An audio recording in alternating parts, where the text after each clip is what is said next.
চেন্নাই আন্ডারওয়ার্ল্ডে আবার পাচ্ছে দেবার বজ্রনীলা। প্রতিটি মুহূর্তে লুকিয়ে আছে রহস্য আর ষড়যন্ত্র। বন্ধুগণ, আজ আমরা তলাইভার স্টাইলে ভরপুর লোকেশ কানাকারাজের পরিচালিত high voltage action thriller police সিনেমার বিশ্লেষণ করতে যাচ্ছি। তাই ভিডিও ভালো লাগলে লাইক, সাবস্ক্রাইব আর নোটিফিকেশন অন রাখতে ভুলবেন না, কারণ আসল সিনেমার স্বাদ পাবেন কেবল গল্প ফ্রম বিডিতে। চেন্নাই আন্ডারওয়ার্ল্ডে আবারও বাজলো দেবার বজ্রনীনাদ। একসময়ের বিখ্যাত কুলি ইউনিয়ন লিডার তার পুরনো রূপ আর নতুন উদ্যম নিয়ে ফিরে এসেছে। সে এসেছেন শুধু প্রতিশোধ নিতে নয়, সত্যকে প্রকাশ করতে। এ গল্প শক্তি, রাজনীতি আর আতঙ্কের গ্যাংস্টারদের পটভূমিতে তৈরি। এখানে প্রতিটি মোড়ে লুকিয়ে রয়েছে ছলচাতুরি, আর প্রত্যেক আঘাতের পেছনে নতুন কোনো ষড়যন্ত্র। বন্ধুগণ, আজ আমরা বিশ্লেষণ করতে যাচ্ছি তলাইভার রজনীকান্ত স্টাইলে ভরপুর লোকেশ কানাগারাজ পরিচালিত হাই ভোল্টেজ অ্যাকশন থ্রিলার কুলি। তাহলে চলো শুরু করি। আর ভিডিও ভালো লাগলে লাইক, সাবস্ক্রিপশন ও নোটিফিকেশন অন রাখতে সর্বশেষ ফ্রেশ কন্টেন্ট পেতে থাকবেন। প্রথমে ছবি শুরু হয় বিশাখাপত্তনের এক বন্দর দিয়ে। এখানে আমদানি রপ্তানির কাজ হয়েছে, কিন্তু এর বাহিরেও গোপন অবৈধ ব্যবসা চলছে। বাইরে থেকে সব স্বাভাবিক মনে হলেও ভিতরে রয়ে গেছে অনেক রহস্য। এখানে মূলত দামি ঘড়ির আমদানি রপ্তানি হয়, যেগুলো সোনা হীরের থেকেও দামি। অথচ এখানে যারা কুলি হিসাবে কাজ করে তারা কিছুই জানে না। বন্দরের প্রধান হচ্ছে এক শক্তিশালী ব্যক্তি, যার নাম সাইমন। সে প্রচন্ড ক্ষমতাবান এবং তার সব বলা সবাই মানে। তার সঙ্গে থাকেন ডানহাত দয়াল, অত্যন্ত ভয়ঙ্কর মানুষ। সে কাউকে ভয় পায় না, পুলিশি খবরদারি পেলেই হত্যা করে বসে। তাই এখানে যারা কুলি সবাই দয়ালের ভয়ে থাকে, যার কারণে সে যেটা বলে সবাই সেটাই মানতে বাধ্য। মানে কার্যরত পুরো বন্দরের সাধারণ মানুষ তাদের নিয়ন্ত্রণে। এবার গল্প দ্রুত চলে আসে চেন্নাই, যেখানে আমরা দেখতে পাই দেবরাজ অর্থাৎ দেবা। তার বিশাল এক মেনশন আছে, যেখানে অনেকেই ভাড়া থাকে। মেনশনের ছাত্রদের জন্য 3 গুণ কম ভাড়া, কিন্তু বহু কড়া নিয়ম আছে। 30 বছর ধরে দেবা এখানে মদ ছোঁয়নি এবং তার বাড়িতেও মদ নিষিদ্ধ। সে জানতে পারে তার প্রিয় বন্ধু রাজশেখরের মৃত্যু হয়েছে। এতে সে একদম ভেঙে পড়ে। বন্ধুর শেষকৃত্যে যায় এবং সেখানে দেখা যায় রাজশেখরের বড় মেয়ে প্রীতির সাথে। প্রীতি দেবাকে তাড়িয়ে দেয়, অপমান করে। জানা যায় রাজশেখরের 3 মেয়ে রয়েছে। প্রীতি সবচেয়ে বড় ও সবচেয়ে বুদ্ধিমতী। এদিকে দেবা রাজশেখরের অটোপসি রিপোর্ট দেখে। রিপোর্টে বলছে কার্ডিয়াক অ্যারেস্ট, কিন্তু তার সন্দেহ হয়। শেষমেশ আরেকটি রিপোর্ট জোগাড় করে মিললে দেখে এটি সাধারণ মৃত্যু নয়, বরং খুন। বুকের উপর একাধিকবার আঘাত পেয়েছে সে, ফলে হার্ট ফেল করেছে। এখন দেবার মনে স্থির করে খুনির অনুসন্ধান করবে। এরপর দেবা অনেক তদন্ত শুরু করে। জানতে পারে রাজশেখর তৈরি করেছিলেন এক ইলেকট্রিক চেয়ার, এমন এক চেয়ার যা কয়েক সেকেন্ডেই মৃতদেহকে ছাই বানিয়ে দিতে পারে। রাজশেখর এটা বানিয়েছিলেন পরিবেশের কথা ভেবে। লাশ পুড়লে যেভাবে দূষণ হয় সেটা রোধ করতেই তার এই চেয়ারের উদ্বোধন। কিন্তু সরকার সেটা খারিজ করে দেয়। তারা ভাবে এমন কিছু যদি খারাপ লোকের হাতে পড়ে তাহলে অনেক সমস্যা তৈরি হয়ে যাবে। সরকার প্রজেক্ট বন্ধ করে দিলে রাজশেখরের জীবনে নেমে আসে হতাশা। তার প্রীতি বাবার জন্য অনেক কষ্ট পায়। এই সময় আমরা আবার দেখি সাইমনকে, যিনি বন্দরের মালিক। হঠাৎ একদিন বন্দরে সাইমনের উপর হামলা হয়। সাইমন ও দয়াল মিলে সব শত্রুদের খতম করে ফেলেন।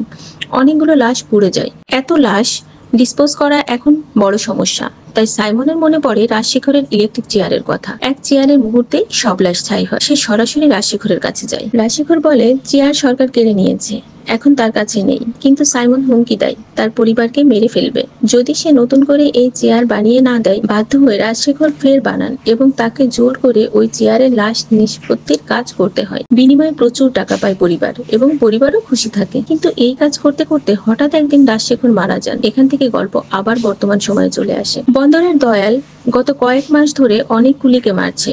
সন্দেহজনক কাউকে দেখলেই শাস্তি দিচ্ছে। এখন দয়াল সমস্যায়, কারণ লাশ ঠিকমতো গায়েব হচ্ছে না। আগে যেভাবে হতো এখন হচ্ছে না। অথচ রাজশেখর মারা গেছেন, আর লাশ ডিসপোজ করবে কে? এখন দয়াল মনে পড়ে রাজশেখরের বড় মেয়ে প্রীতিও চেয়ার চালাতে পারেন। তাই দয়াল মানুষ পাঠায় প্রীতিকে বন্দরে নিয়ে আসতে। এখানে তাদের দেখা হয় দেবার সঙ্গে। দেবা ওই লোকদের খুবই নির্মমভাবে মেরে ফেলে এবং পরে নিজেই প্রীতিকে দয়ালের সামনে হাজির হয়। দেবা বলে, আমি চেয়ার চালাতে পারি, যদি আমায় প্রথমেই বলতেন আমি এসেই যেতাম। আসলেই দেবা এখানে এসেছে লোকচক্ষুর আড়ালে কাজ করতে। কে রাজশেখরকে মেরেছে সেটা জানতেই সেইভাবে এগিয়ে এসেছে। সেও প্রীতি বন্দরের ইলেকট্রিক চেয়ারে কাজ শুরু করে। প্রথম দিকে কষ্ট হলেও শেষ পর্যন্ত প্রীতি ওই চেয়ার চালাতে পারে। কয়েকদিন কিছুদিন ধরে এভাবে প্রীতি ও দেবা কাজ করতে থাকে। এদিকে সাইমন তার আসল রূপ দেখা দেয় এবং সে একদিন অন্য এক ইনফর্ম ধরা পড়ে, নিশ্চিতভাবে তাকে খুন করে দেয়। এই সময়ে দেবা বেশ কিছু তথ্য জোগাড় করে। সে জানিয়ে সাইমন আর দয়াল খুন, অপহরণ, বেআইনি চোরা কারবার সবকিছু চালাতেও উঁচু মহলের কেউ তাদের পেছন থেকে সাহায্য করে। দেবার সন্দেহ হয় সরকারের পর্যায় থেকে কেউ এর সঙ্গে জড়িত এবং রাজশেখরের মৃত্যুর হুমকির পেছনেও একই চক্র। এদিকে বন্দরের ভিতর দেবার আলাদা প্রভাব পড়তে থাকে। কুলিরা ধীরে ধীরে তার উপর ভরসা করতে থাকে।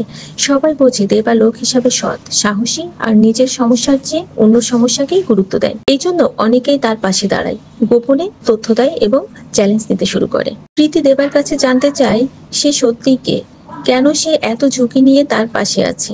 দেবা বলে সে বন্ধু রাজশেখরের পরিবারকে সাহায্য করতে চায় এবং তার বাবার মৃত্যুর রহস্য উদ্ঘাটন করতে চায়। ধীরে ধীরে প্রীতির সঙ্গে দেবার বন্ধুত্ব গাঢ় হয়। প্রীতি অনুভব করে দেবা খুবই শক্তিশালী মানুষ, যাকে যতই আঘাত করো সে এত সহজে হার মানে না।